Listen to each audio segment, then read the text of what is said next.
Hello दोस्तों, तो आज हम शुरू कर रहे हैं breathing and exchange of gases का एनसीईआरटी सीरीज। तो अगर आप हमारे चैनल पर नए हैं तो उसको सब्सक्राइब कर देना। तो चलो शुरू करते हैं आज का हमारा ये वीडियो, जिसमें हम breathing and exchange of gases का पहला पार्ट लेकर आए हुए हैं। इसमें आज हम 2 से 3 टॉपिक कवर करेंगे। या तो फिर ये breathing and exchange of gases का ये पहला है रेस्पिरेटरी ऑर्गन और दूसरा है ह्यूमन रेस्पिरेटरी सिस्टम। तो हम यही कवर करेंगे, ह्यूमन रेस्पिरेटरी सिस्टम और ये breathing and exchange of gases का पहला रेस्पिरेटरी ऑर्गन। तो चलो शुरू करते हैं आज का ये वीडियो। तो ये देखो, पहले है हमारा लिखा हुआ है एज यू रीड अर्लियर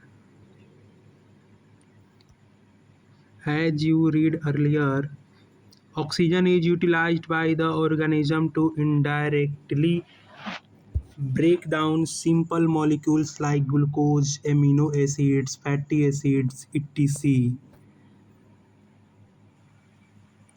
तो ये बोल रहा है, जैसा कि हम लोग पहले पढ़े हैं कि ऑक्सीजन का यूटिलाइज होता है, ऑर्गेनिज्म करता है उसको इनडायरेक्टली ब्रेक करने के लिए।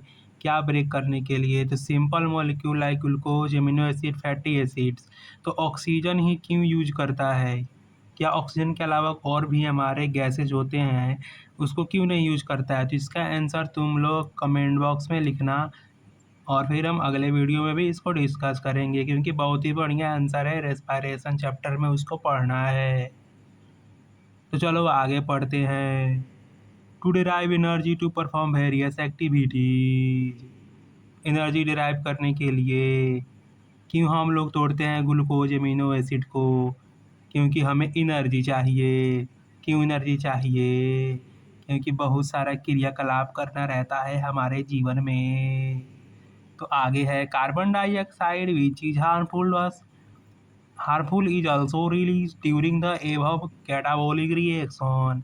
देखो, तो कार्बन डाइऑक्साइड तो बहुत ही हार्मफुल होता है हमारे बॉडी में, लेकिन ये भी हमारे बॉडी में रिलीज होता है। तो भाई रिलीज होता है तो हमारे बॉडी में ही रहता है क्या? नहीं, उसको बाहर कर दिया जाता है। तो कैसे किया जाता है? तो एक्सपायरेशन के दौरान जब हम लोग सांस छोड़ते हैं तो जितना भी शरीर में कार्बन डाइऑक्साइड बना रहता है वो सब बाहर निकल जाता है। It is therefore evident that O2 has to be continuously provided to the cells and the CO2 produced by the cells have to be released out। तो ये बताया जा रहा है कि O2 जो है वो लगातार हमारे कोशिकाओं को भेजा जाता है और CO2 जो कोशिका के द्वारा उत्पन्न होता है उसको बाहर किया जाता है। ले चट्टा भाग यहाँ से। तो आगे लिखा हुआ है, तो भाई ऐसा क्यों होता? अगर ऐसा ना हो तो क्या हो जाएगा? तो अगर ऐसा ना हो कि CO2 बाहर नहीं जाए तो क्या होगा? हमारा pH गड़बड़ा जाएगा। हम लोग तेज़ तेज़ से सांस लेंगे, हमारा जो ब्रेन है वो बोलेगा भाई साहब अब अंदर तो बहुत ज़्यादा कार्बन डाइऑक्साइड आ गया है। तो ये तो हम आगे पढ़ेंगे। तो अगला है this process of exchange of O2 from the atmospheric with CO2 produced by the cells is called breathing. यानी कि ये CO2 प्रोड्यूस्ड होता है और बाहर निकलता है और O2 हम लोग बाहर से लेते हैं। यही जो एक गैसेस का एक्सचेंज है, इस प्रोसेस को बोलते हैं breathing, commonly known as respiration. यहाँ पे 2 चीज़ लिखा हुआ है, पहला ब्रीदिंग और दूसरा रेस्पायरेशन। ये दोनों अलग अलग क्यों लिखा है? तो ब्रीदिंग सिर्फ होता है सांस लेना और रेस्पायरेशन में एक्चुअल ऑक्सीजन का यूज होता है किसको? ग्लूकोज, एमिनो एसिड्स को तोड़ने में, और फिर हमारा क्या लेते हैं? एनर्जी। तो आगे है भाइयों एंड बहनों, place your hands on your chest, you can feel the chest moving धक धक धक धक धक धक धक धक धक धक up and down. You know that it is due to breathing. How do we breathe? The respiratory organs and the mechanism of breathing are described in the following section of this chapter।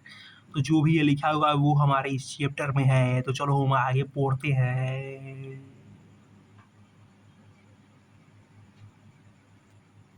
तो दोस्तों अब है respiratory organ, ये है respiratory organ.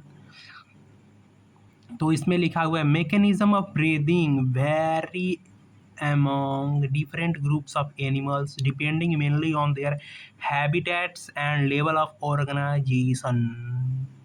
तो mechanism of breathing, तरह तरह के एनिमल्स का जो ब्रीदिंग का मैकेनिज्म है वो डिपेंड करता है उनके बॉडी के बनावट और उनके हैबिटेट पर, मतलब कैसे वो ऑर्गेनाइज हुए हैं और वो कहाँ रहते हैं इस पर डिपेंड करता है।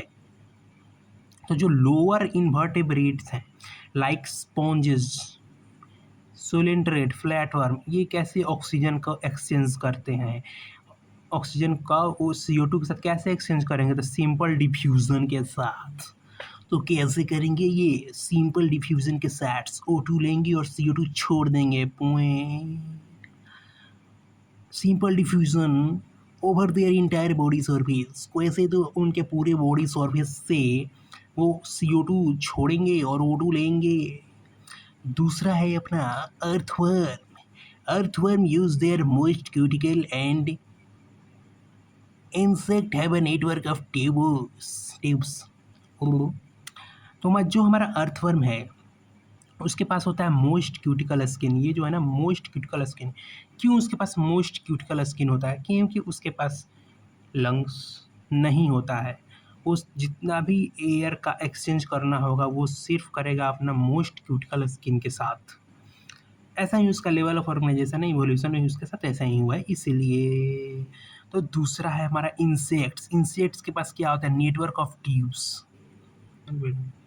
तो भाई हमारा इंसेक्ट्स के पास होता है ट्यूब्स का नेटवर्क, जैसे ट्रैकियल ट्यूब, जैसे हमारे कॉकरोच में होता है, कॉकरोच पकड़ी जिंदाबाद मामू। तो ये है हमारा इंसेक्ट्स। तो इंसेक्ट्स पर नेटवर्क होगा किसका, ट्यूब्स का, बहुत सारा, जिससे वो गैसेस एक्सचेंज करता है। ये सब हम लोग एनिमल किंगडम में पढ़ेंगे। यहाँ पर सिर्फ ऊपरी ऊपरी बताया गया है कि किसके पास कौन सा मैकेनिज्म होता है और सिस्टम होता है गैसेस एक्सचेंज करने के लिए। तो हम अब आगे देख रहे हैं कहाँ पे थे, इंसेक्ट्स। ओके, तो transport atmospheric air with in the body, अच्छा हाँ, तो अपना वो ट्रैकेस नेटवर्क ऑफ ट्यूब से करते हैं। उसके बाद है हमारा special vascularised structure called gills are used by the most of the aquatic arthropods. Aquatic arthropods क्या यूज़ करते हैं, स्पेशल वैस्कुलराइज्ड स्ट्रक्चर, जिसको हम लोग क्या बोलते हैं, गिल्स। गिल्स यूज़ करेंगे कौन, एक्वेटिक आर्थ्रोपोड। तो एक्वेटिक आर्थ्रोपोड में कौन कौन सा ऑर्गेनिज्म आएगा, तो देखो अगर एक्वेटिक एनिमल्स लंग्स यूज करते तो वो पानी से ऑक्सीजन नहीं निकाल पाते, इसलिए वो गिल्स यूज़ करते हैं। क्योंकि देखो हवा में तो 21% ऑक्सीजन होता है, कितना होता है भैया, 21%। और जो हमारा पानी है उसमें ऑक्सीजन बहुत ही कम होता है, लेस होता है, लेस। तो इसलिए भगवान ने क्या किया, जितने भी एक्वेटिक आर्थ्रोपोड है, याद रखना, most aquatic arthropod, most most not all.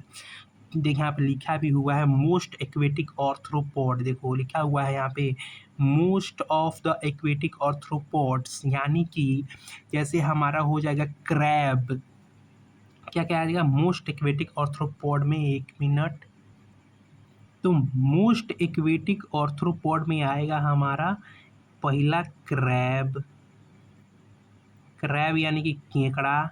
दूसरा आएगा प्रॉन यानी कि झींगा, प्रॉन। तीसरा ये ज़्यादा ही मोटा है, अरे कम हो जा भाई,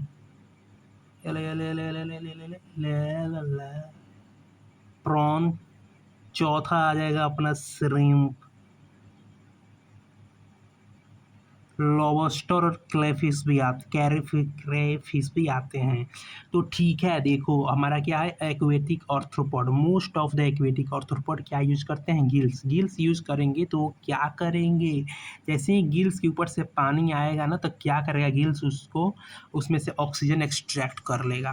तो क्या होता है ना, जैसे ही वाटर, ये वाटर हो गया, और ये वाटर जैसे ही गिल्स से होके पास करता है तो ये क्या करता है, ऑक्सीजन एक्सट्रैक्ट कर लेता है और क्या करता है, कार्बन डाइऑक्साइड रिलीज कर देता है। इस तरह से जो हमारा most of the aquatic arthropoda mollusc हैं तो ये क्या करते हैं, गिल्स यूज करते हैं क्योंकि ये पानी में रहते हैं। तो मोलस्क का एग्जाम्पल हमारा होता है वो ओइस्टर, म्यूसियल, क्लैम, ऑक्टोपस, ये सब एनिमल किंगडम में पढ़ना है। ऐसे तो हम लिख देते हैं मोलस्क। अपना मोलस्क अपना मोलस्क का एग्जाम्पल होता है, यहाँ पे एस होगा ना शायद। मोलस्क का एग्जाम्पल क्या होता है, ऐसा हमारा हो जाएगा ऑक्टोपस। एक एग्जाम्पल लेते हैं ऑक्टोपस, ऑक्टोपस भाई साहब। तो आगे हम देखते हैं most of the aquatic arthropods and mollusc क्या यूज करते हैं, गिल्स। तो अब है हमारा आगे and mollusc where has vascularized bags called lungs pulmonary respiration जिसको यानी कि लंग्स क्या करता है, पल्मोनरी रेस्पिरेशन करता है, समझ गए। और पल्मोनरी वॉल्यूम में पूरा लंग्स ही आता है और थोरेसिक वॉल्यूम में हमारा पूरा कैविटी आता है जिसमें चेस्ट, लंग्स ये सब होता है, ठीक है। तो हमारा है most vascularised bags called lungs are used by terrestrial forms of the exchange of gases. तो भाई देखो टेरेस्ट्रियल आर्थ्रोपोड्स भी होते हैं, लेकिन टेरेस्ट्रियल आर्थ्रोपोड जो कीड़े हो गए वो तो हमारे क्या यूज़ कर रहे हैं, वो क्या यूज़ करते हैं, हमारा ट्रैकिया यूज़ करते, सॉरी ये ट्यूब्स यूज करते हैं ना। बहुत सारे यहाँ पे लिखा हुआ था, यहाँ पे कहाँ गया अपना network, insect have a network of tubes, जो कि ट्यूब यूज करते हैं, बहुत सारा ट्रैकियल ट्यूब्स होता है। लेकिन यहाँ लिखा है लंग्स, तो लंग्स कौन यूज़ करता है, टेरेस्ट्रियल फॉर्म्स जो धरती पे रहते हैं, जैसे हम लोग हो गए, हम लोग क्या यूज़ करते हैं, लंग्स यूज करते हैं, ठीक है। Among vertebrates fishes use gills, लेकिन वर्टेब्रेट्स में याद रखना उसमें फिश जो होती है मछली वो क्या यूज करती है, गिल्स यूज करती है। वेयर एज एम्फीबियंस जैसे reptiles, birds and mammals respire through lungs, ये याद कर लेना। Amphibians, reptiles, birds and mammals ये क्या यूज करते हैं, लंग्स, ठीक है। Amphibian likes frog respire through their most skin cutaneous respiration. तो फ्रॉग्स कैसे रेस्पायर करते हैं, मोस्ट स्किन से। तो दोस्तों यहाँ पे एक बहुत ही बढ़िया बात यहाँ पे हम आपको बताने जा रहे हैं बेंगा जी महाराज के बारे में, यानी कि फ्रॉग महाराज के बारे में। तो देखिए और ध्यान से सुनिएगा। अरे अरे अरे चुट्टा रे, तो ये हमारा है फ्रॉग। तो जो ये फ्रॉग है ये गिल्स भी यूज़ करते हैं, गिल्स कब यूज़ करेंगे, जब ये टेडपोल होंगे, यानी जब पानिया में रह रहा होगा ना और टेडपोल फॉर्म में होगा तो ये क्या यूज़ करेगा, गिल्स। और ये लंग्स यूज़ करता है, यानी कि जब ये अडल्ट हो जाएगा और धरती उड़ती पर रहता है अडल्ट फॉर्म में तो ये क्या यूज़ करेगा, लंग्स यूज करेगा। और ये स्किन से रेस्पायरेशन करता है कब, जब ये हाइबरनेशन में और एस्टिवेशन में जाता है। अडल्ट फॉर्म में ही यूज करेगा कब, जब ये या तो पानी में रहेगा, वाटर में अडल्ट फॉर्म वाला ये बेंगा, या फिर हाइबरनेशन में जाएगा या फिर एस्टिवेशन में जाएगा। तो ये क्या यूज करेगा, स्किन यूज करेगा रेस्पायरेशन के लिए। तो लिख देते हैं हम एस्टिवेशन प्रोसेस और हाइबरनेशन प्रोसेस, यानी कि जब हमारा बेंगा महाराज गर्मी के दिन या फिर ठंडा के दिन में खुद को कहीं पे छुपाता है, अपने बॉडी अपने खुद को बचाने के लिए, या फिर मिट्टी में अंदर छुप जाता है, तो उस समय क्या यूज़ करता है, स्किन यूज़ करता है अपने रेस्पिरेशन के लिए, नहीं तो मर जाएगा ना। तो आइए देखते हैं, चलते हैं। और भी बचा हुआ था ना, नहीं हो गया था उस पार्ट में। तो अब हम चलते हैं ह्यूमन रेस्पिरेटरी सिस्टम। 13 मिनट का वीडियो हो गया है पहला पार्ट में। तो अब हम देखेंगे ह्यूमन रेस्पिरेटरी सिस्टम या फिर अगले पार्ट में देखेंगे, डिसाइड किया जाए क्या। तो दोस्तों डिसीजन ले लिया गया है कि ये वाला पार्ट नेक्स्ट वीडियो में कवर करेंगे, लेकिन उससे जाने से पहले आपके लिए हम एक बहुत बढ़िया शानदार चीज़ लेके आए हुए हैं, और वो है ये लाइट। भाई साहब क्या लाइट है, आप इसको देखें। आप इस लाइट का यूज़ करेंगे तो नीट में 720 में 720 नंबर आएगा, और कोई भी एग्ज़ाम का तैयारी करेंगे तो आप उसमें ज़रूर पास हो जाएंगे। ये लाइट का इतना बढ़िया आशीर्वाद है। ये देखें, अरे अरे चुट्टा रे, देखिए कितना बढ़िया लाइट है ये। इसमें 3 गो आपको कलर मिलता है, 3 टाइप का कलर। और आपको हम बढ़िया चीज़ बता रहे हैं, तो ये देखो इसमें 14,352 रेटिंग है, यानी कि समझ सकते हैं आप इसको लोग कितना खरीदा होगा। और पास्ट मंथ में 700 लोगों ने खरीदा हुआ है, कितना बढ़िया बात है। अभी अभी हम इसका स्क्रीनशॉट लेके आए हुए हैं। अमेज़न पे उपलब्ध है, बहुत बढ़िया दाम है इसका, सिर्फ 799 रुपया, नीचे लिखा होगा 799 रुपया इसका दाम है। ठीक है, हम इसका लिंक डिस्क्रिप्शन में दे रहे हैं, और वहाँ से जाकर तुम चेक कर सकते हो और ख़रीदना मेरे लिंक से, बहुत बढ़िया हो जाएगा मेरे लिए भी तुम्हारे लिए भी। तो ये लाइट बहुत ही गजब का है, ठीक है, बहुत ही गजब का। ठीक है, चार्जेबल लाइट है, देखो यहाँ पे लिखा हुआ है चार्जेबल। इसको तुम चार्ज कर सकते हो, टच वाला है, अपने उंगली से, बटन वाला नहीं है हमारा, टच वाला मारेंगे, टच अपने उंगली से दबाएंगे लाइट ऑन हो जाएगा। तो खरीद लेना है इसको, 799 रुपया का है। अंधेरा में नहीं पड़ना चाहिए, अंधेरा में पढ़ते पढ़ते आँख खराब हो जाता है, लाइट में पढ़ा करो, समझे।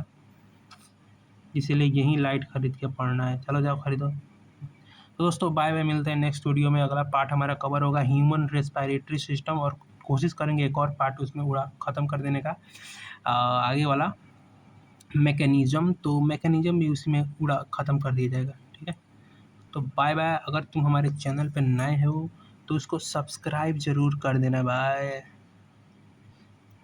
क्रेज़ी भाई, क्रेज़ी।